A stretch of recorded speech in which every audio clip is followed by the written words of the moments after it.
The mine was a scar on the landscape, a remnant of Halveth's forgotten past. Its gaping maw had long since been abandoned, its tunnels sealed with rusting gates and no trespassing signs that had faded into irrelevance.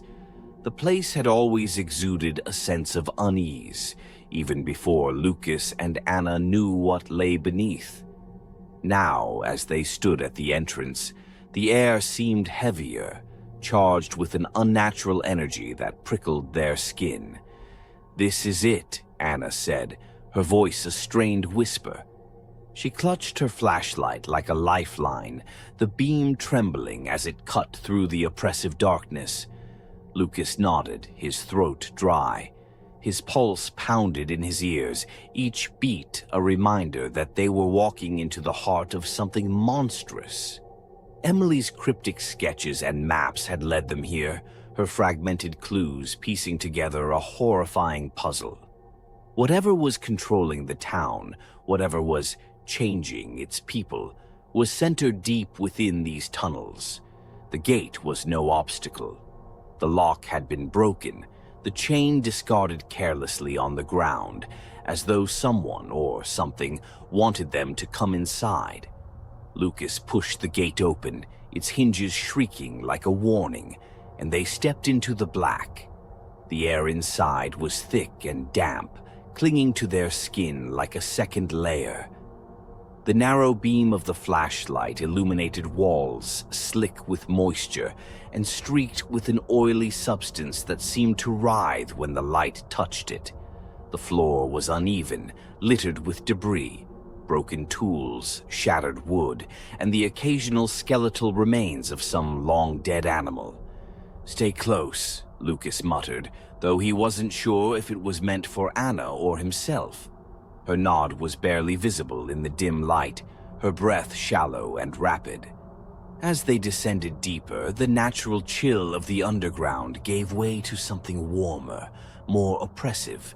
The air grew rank, carrying a stench that was part decay, part something indescribably alien. The walls began to change, the stone giving way to a strange organic texture that pulsed faintly, as if the mine itself were alive.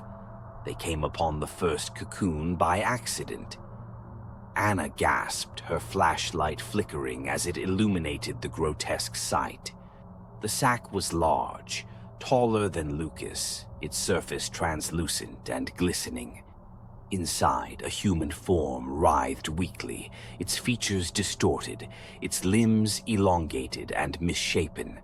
Black veins spiderwebbed beneath the membrane, pulsing in time with the rhythmic throbs of the sack itself. "Oh my God," Anna whispered, stepping back. "Is that—" "It was," Lucas said, his voice hollow. "Not anymore." The cocoon shuddered, and the figure within twitched violently. A low, wet, tearing sound filled the air as the membrane split, releasing a rush of viscous black fluid that pooled at their feet. The creature inside spilled out, half-formed and horrifying. Its face was a grotesque mockery of humanity, its eyes black voids that glistened with malice. It screeched, a sound that pierced their ears and rattled their bones. Lucas reacted instinctively, grabbing Anna and pulling her back as the thing lunged at them. Its movements were jerky, its limbs too long and unnaturally flexible. Lucas swung his flashlight, the heavy metal connecting with a sickening crunch. The creature staggered, its malformed head twisting unnaturally before it collapsed in a heap. Anna was trembling, her face pale. "What the hell was that?" "Proof," Lucas said grimly. "We're not crazy." They pressed on, the tunnels growing more alien with each step. The walls now seemed to pulse with a life of their own, their surfaces covered in a dark, sinewy webbing that glistened in the faint light. The floor was sticky, their footsteps muffled by the organic substance that had overtaken the stone. And then they reached the hive. It was a cavernous chamber, its walls covered in pulsating sacs like the one they had seen before. Hundreds of them. The air was thick with the sound of wet, rhythmic breathing, as if the room itself were alive. At the center of the hive stood the source of it all. The creature was massive, a towering abomination that defied comprehension. Its body was an amalgamation of insectoid and cephalopod features, chitinous armor interspersed with glistening flesh, its limbs writhing like tentacles. Eyes, dozens of them, each black and soulless, covered its body, darting in all directions. Its mouth was a grotesque, circular maw lined with rows of jagged teeth, dripping with a viscous, glowing substance. Lucas and Anna froze, their minds struggling to process the sheer monstrosity of what they were seeing. The creature turned toward them, its many eyes locking onto their insignificant forms. A deep, resonant hum filled the chamber, vibrating through their very bones. It wasn't just a sound, it was a presence, an overwhelming sense of being watched, judged, and dismissed as unworthy. And then the whispering began.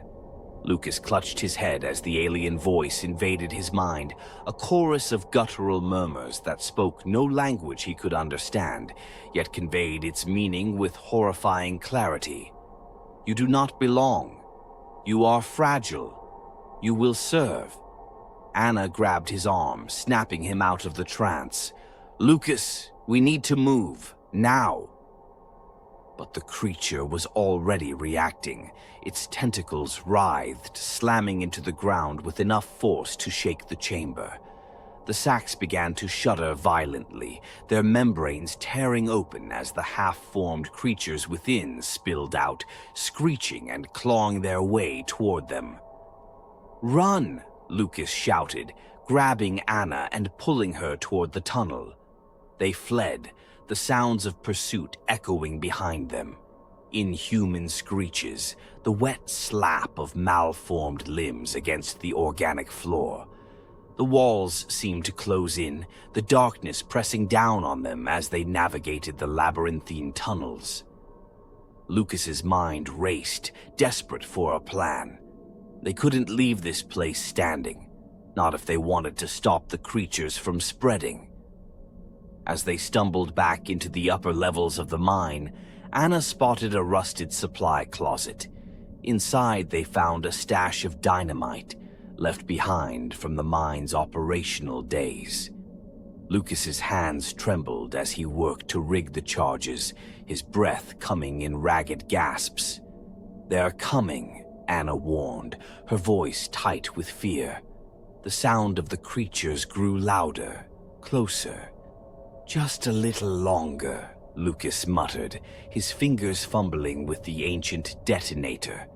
The first creature appeared, its twisted form silhouetted against the faint glow of the hive below. Anna fired the old flare gun they'd found earlier, the shot striking the thing in the chest and momentarily staggering it. But more were coming, their screeches deafening. "Now!" Anna screamed. Lucas hit the detonator and the world erupted in a blinding flash of light and sound. The force of the explosion hurled them backward, the ground trembling as the tunnels collapsed. The screeches were drowned out by the roar of destruction. And then, silence. When Lucas and Anna stumbled out into the night, the mine was gone, swallowed by the earth. But the relief was short-lived. In the quiet that followed, Lucas couldn't shake the feeling that they hadn't won. They'd only delayed the inevitable. The town of Halveth was silent. Too silent. Lucas and Anna emerged from the ruins of the mine, battered and coated in dust, but alive. The stars above were sharp and cold, their indifferent light casting the empty streets in a ghostly pallor. They had destroyed the hive. They had watched the tunnels collapse in on themselves, felt the tremors beneath their feet. But as they staggered back toward the town, a creeping dread settled over them, heavier than exhaustion. Halveth was wrong. The houses loomed like sentinels, their windows dark, but Lucas could feel them, eyes watching from the shadows, the weight of a presence too vast and ancient to comprehend. He glanced at Anna, her face pale and drawn, and knew she felt it too. "Did we stop it?" she asked, her voice trembling. "Did we do enough?" Lucas wanted to reassure her, but the words stuck in his throat. Instead, he tightened his grip on the crowbar he had picked up in the mine. His mind raced with half-formed thoughts, memories of the hive's whispering voice, the way it had invaded his mind. "You will serve." Even now, he could still feel its presence, a faint, insidious pulse that refused to fade. They reached the center of town, where the clock tower loomed over the square. Its hands had stopped at some forgotten hour, the bell frozen in eternal silence. The emptiness was suffocating.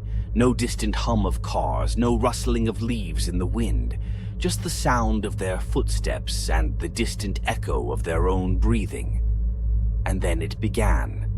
A low, resonant hum vibrated through the air, starting at the edge of perception and growing louder, deeper, until it rattled their bones. Lucas stopped in his tracks, gripping his crowbar tighter. The ground beneath them trembled, and from the darkness, figures began to emerge. At first, they looked like people, neighbors, friends, familiar faces. Mrs. Keller, her head tilted at that unnatural angle. Mr. Drayton, his butcher's apron stained with something far darker than blood. The boy from across the street, his wide eyes black and reflective like polished obsidian. They came from every direction, their movements slow but deliberate, their faces devoid of life. "They're not real," Anna whispered, taking a step back. "They're shells." The hum intensified, and the figures began to change. Their skin cracked and split, revealing the glossy black flesh beneath. Limbs elongated, joints bending in ways that defied anatomy. Mouths stretched wide, filled with needle-like teeth, as the creatures shed their human facades and became what they truly were. Lucas's heart pounded as he and Anna backed into the center of the square, surrounded on all sides. The hum became a roar, and the sky itself seemed to shift, the stars twisting into unfamiliar patterns. The air grew thick, almost tangible, as if the fabric of reality itself were warping under the weight of something vast and unseen. "It's here," Lucas said, his voice barely audible over the cacophony. From the shadows it emerged. The creature was far larger than the one in the mine, its body a horrifying amalgamation of chitin and flesh, its many limbs writhing with a grotesque elegance. Dozens of eyes dotted its surface, each one gleaming with an intelligence that was cold and predatory. Its maw opened, revealing rows of jagged teeth that dripped with the same black ichor as the hive. But it wasn't just its size or appearance that froze Lucas in place. It was the sheer presence of the thing, an overwhelming sense of wrongness that pressed against his mind, threatening to drown him in its vast alien consciousness. Anna screamed, the sound snapping Lucas out of his trance. The creatures were closing in, their clawed hands reaching for them. Lucas swung his crowbar, the metal connecting with a sickening crunch, but for every creature he struck down, two more took its place. Anna fought beside him, her movements desperate but fierce, her face a mask of determination. "We can't fight all of them," she yelled, her voice breaking. "We don't have to," Lucas said, his mind racing. "We just need to end it." The creature in the mine had been a queen, but this thing, it was something more. The source, the hive mind. Destroying it might stop the invasion or at least delay it. But how? They were outnumbered, outmatched, and the creature's very presence seemed to sap their strength. Then Lucas saw it, a faint glow emanating from the creature's chest, pulsing in time with the hum that filled the air. It was a core, or something like it, a concentrated mass of the same alien energy that had infected the town. If they could reach it, destroy it, they might have a chance. "Anna, I need you to cover me," Lucas said, his voice steady despite the chaos. "What?" "Lucas, you can't just trust me," he shouted. "If we don't end this now, there won't be another chance." Anna's eyes were wide with fear, but she nodded. "Go." Lucas took a deep breath and charged. The creatures surged toward him, their screeches deafening. Anna fired the last flare, the bright burst of light momentarily staggering the horde. Lucas dodged and weaved, his every step fueled by desperation and a flicker of hope. The creature's eyes followed him, its maw opening as if to swallow him whole. The hum grew louder, almost unbearable, but Lucas didn't stop. Reaching the base of the creature, he drove the crowbar into the glowing core with all his strength. The impact sent a shockwave through the air, and the hum turned into a high-pitched wail. The creature convulsed, its limbs thrashing wildly, and the horde froze mid-motion, their bodies trembling as though caught in the same agony. "Lucas, get out of there!" Anna screamed. The core began to crack, the glow intensifying until it was blinding. Lucas stumbled back, shielding his eyes as the creature let out one final, ear-splitting shriek. Then the core exploded in a burst of light and heat, and everything went silent. When Lucas opened his eyes, the square was empty. The creatures were gone, their bodies reduced to ash that blew away in the wind. The air was still, the oppressive weight lifted. Anna ran to him, helping him to his feet. "Is it over?" she asked, her voice shaking. Lucas looked up at the sky. The stars had returned to their rightful places, twinkling innocently as if nothing had happened. But deep down, he knew the truth. "For now," he said, "but it's not the end." As they walked back toward the edge of town, the first rays of dawn breaking over the horizon, Lucas couldn't shake the feeling that the battle they had fought was just one skirmish in a war far greater than they could imagine,